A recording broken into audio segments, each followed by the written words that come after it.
साथियों, कल देश के प्रधानमंत्री की एक वीडियो सोशल मीडिया पर वायरल हुआ, ठीक है ना। सोशल मीडिया पर महिला आरक्षण के बाद जो है आपको देश के प्रधानमंत्री जो है महिलाओं को बढ़ावा बढ़ावा देने के लिए एक मतलब बिल लाने वाला है, ठीक है ना। देखिए उसके बारे में हम जानते हैं कौन सा बिल लाने वाला है, जिससे जितने भी पक्ष विपक्ष जितने भी देश के नेता है सबका सहमति लिया गया है, क्योंकि सहमति होना ही होगा, क्योंकि भैया वो सिर्फ किसका है, वो सिर्फ विधायक मंत्री के लिए ही फायदा होने वाला है, ठीक है ना। विधायक मंत्री के लिए फायदा है तो भैया महिलाओं को बढ़ावा देने के लिए तो कोई भी लोग चाहेगा भैया महिला का भी प्रतिनिधित्व बढ़े देश में, ठीक है ना। साथियों, इसके प्रधानमंत्री क्या कुछ बोले उसके बारे में हम लोग जानने से पहले आप लोग इस वीडियो को शेयर लाइक और कमेंट कीजिए। मेरा नाम है साथी राजा। तो देश के प्रधानमंत्री का संबोधित करते हुए जो है कल इसके लिए शायद आपका देश के प्रधानमंत्री स्पेशल वीडियो बनाए हैं, ठीक है ना। स्पेशल आके बोलेंगे कि भैया आज हम सिर्फ महिलाओं को से बात करने के लिए आए हैं, महिलाओं को आगे बढ़ाने के लिए बात कर रहे हैं।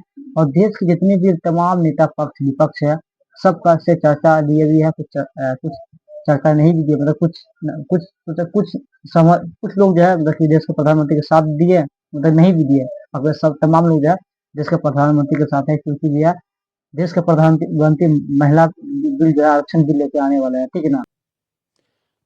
कि हमें विकसित भारत का लक्ष्य हासिल करना है तो हमें हमारी मातृशक्ति को, हमारी नारी शक्ति को, उनके पूर्ण सामर्थ्य का राष्ट्र के विकास में जोड़ना ही होगा।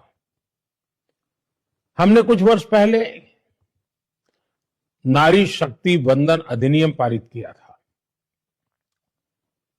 और सभी राजनीतिक दलों ने सहमति से किया था और सबकी इच्छा है कि 2029 में जब लोकसभा के चुनाव होंगे तब हमारे देश की नारी शक्ति को जनप्रतिनिधि के रूप में लोकसभा में, विधानसभाओं में 33% स्थान मिलना ही चाहिए।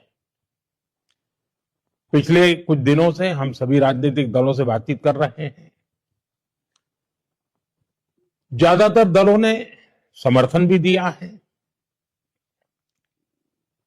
एक बहुत ही सकारात्मक माहौल दिख रहा है। इन्हीं विषयों को लेकर के मैंने आज अखबारों में एक लेख लिखा है। मेरे अपने विचार मैंने साझा किए हैं, लेकिन मैं आज आपसे आग्रह करता हूं, आप इस लेख को जरूर पढ़ें, औरों को भी पढ़ने के लिए प्रेरित करें और हम सभी राजनीतिक दलों को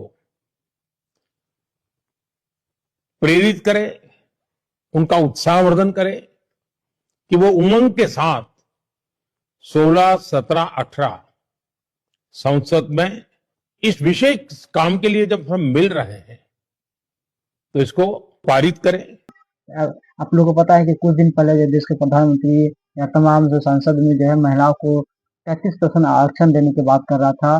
देश में 543 सीट से लगभग से बढ़ा के 816 के आसपास जो है लोकसभा सांसद होने की बात है, जिसमें जो है लगभग महिलाओं को भी 33% आरक्षण की बात कर रहा है।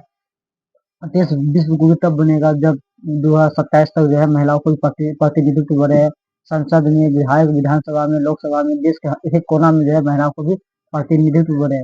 और देश के प्रधानमंत्री भी ऐसा ही चाह रहे थे और ऐसा ही बिल ला रहा था। 2029 में जब चुनाव होगा लोकसभा का प्रधानमंत्री का, उस समय जो आपको महिला का 33% आपको आरक्षण दिखेगा। लोकसभा में 33% जो महिला आपको लोकसभा में भी बैठेगा संसद में। साथ ही हम ये तो आपको विधायक मंत्री अपने लिए अपने फायदे के लिए महिलाओं को आगे बढ़ाने के लिए अच्छी बात है, ठीक है ना। बढ़े देश के लोग बढ़े, महिला भी बढ़े। लेकिन हम ये देश के प्रधानमंत्री से पूछना चाहते हैं, आप जितने भी नेता मंत्री है उसके लिए आप लोग हमेशा कुछ न कुछ फायदे के लिए लाते हैं, लेकिन देश के लोग आपसे सवाल करते हैं कि भैया कब देश में एक कानून होगा। मतलब एक कानून मतलब क्या, एक देश में एक एजुकेशन होना चाहिए। अमीरों गरीबों के लिए, करोड़पति के लिए, मंत्री विधायक नेता डॉक्टर सबके लिए एक एजुकेशन होना चाहिए। आप देखते हैं कि देश में दो तरह का एजुकेशन होता है भैया, गरीबों के लिए अलग, अमीरों के लिए अलग। कैसा कानून बनाएगा देश प्रधानमंत्री बन रहे हैं, क्योंकि भैया इसलिए बढ़ावा देता है प्राइवेट स्कूल पे, सरकारी स्कूल व्यवस्था सही है नहीं।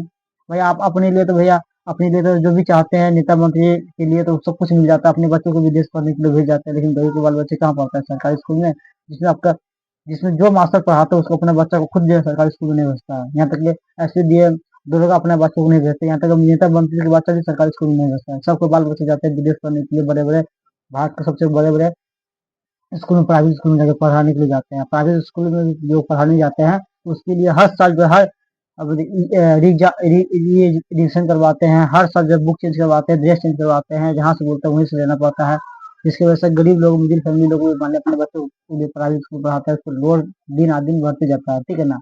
लेकिन ये सरकार से ये निवेदन है कि भैया एक देश में एक एजुकेशन होना चाहिए, एक शिक्षा होना चाहिए, सबके लिए एक बराबर होना चाहिए, जिसमें नेता मंत्री और विधायक नेता और जो है गरीब लोग को भी एक बच्चा एक साथ पढ़ सके, जैसा कि आपको नेपाल में सरकार की है, ठीक है ना। साथ साथ में ये भी है, एक देश में एक हेल्थ होना चाहिए, गरीबों अमीरों के लिए ऐसा आपको हॉस्पिटल बनाइए, सरकारी स्कूल की व्यवस्था करवाइए, जिसमें नेता मंत्री खुद आकर उसमें इलाज करवाए, खाली दिखावा कि नहीं हम गए वहाँ इलाज करवा ले, फोटो सेल्फी लेके चल गए, नहीं।